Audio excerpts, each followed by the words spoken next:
তো আমরা এখন যাচ্ছি মনসা দেবী মন্দিরে, উপরের দিকে যাচ্ছি, অনেকটাই উঁচু, উঠতে গেলে প্রচণ্ড কষ্ট হচ্ছে, কিন্তু আমি শুনেছি নামতে গেলে অতটা কষ্ট হয় না।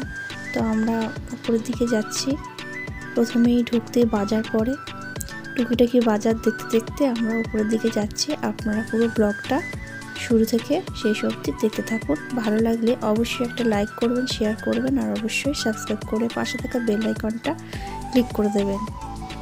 তো দেখতেই পাচ্ছেন সাইড ভিউগুলো কতটা সুন্দর। তো আপনারা উইদাউট স্কিপ ভিডিওটা দেখতে থাকুন।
উপর থেকে হারকিপৌরির পুরো ভিউটা দেখা যায়, অসম্ভব সুন্দর লাগছে দেখতে।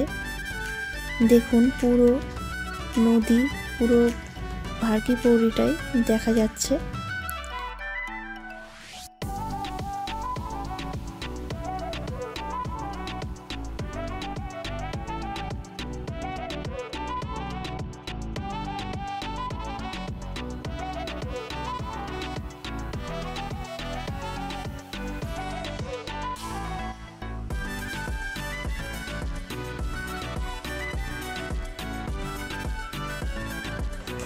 ভিউটা দেখুন একবার আপনারা সবাই।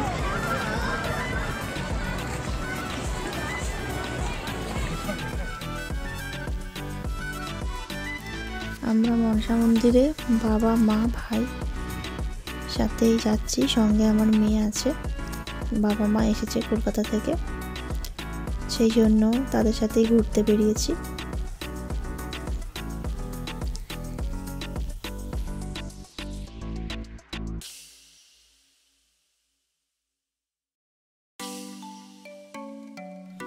এই মনসা দেবী মন্দির হরিদ্বারে হারকিপৌরির আগেই পড়বে। রোপওয়ে সিস্টেমও আছে, আপনারা যদি মনে করেন যে রোপওয়ে করেই যাবেন তাহলে রোপওয়ে করে যেতে পারেন।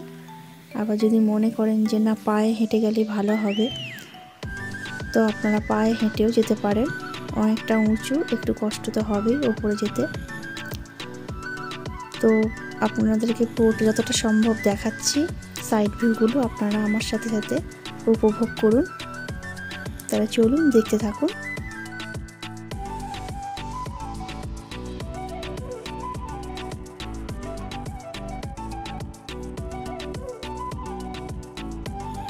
ভেতরেতে প্রচণ্ড ভিড়, তো যতটা পাচ্ছি আপনাদেরকে দেখাচ্ছি মন্দিরটা।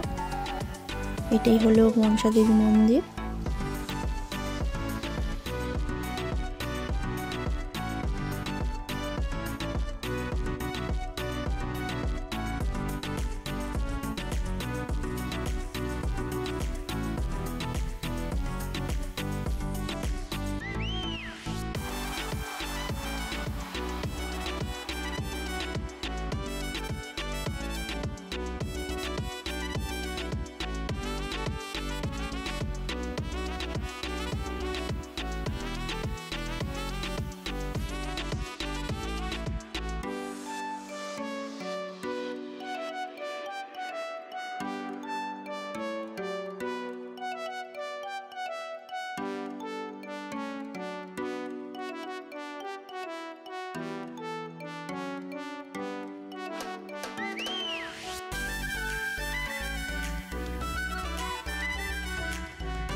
আমরা সন্ধ্যের দিকে এসেছিলাম, দেখুন সন্ধে হয়ে গেছে।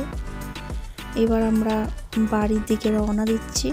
নামতে অতটা কষ্ট হচ্ছে না, যেন মনে হচ্ছে পেছন থেকে কেউ ধাক্কা মারছে আর আমরা হুড় করে নিচের দিকে নেমে যাচ্ছি। তো ভালোই ঘোরা হলো, সন্ধে হয়ে এসেছে, এবার আমরা বাড়িতেই ফিরছি। তো কেমন লাগলো আপনাদের এই ভিডিওটা অবশ্যই কমেন্টসে জানাবেন। আজকের মতন এখানেই, টাটা।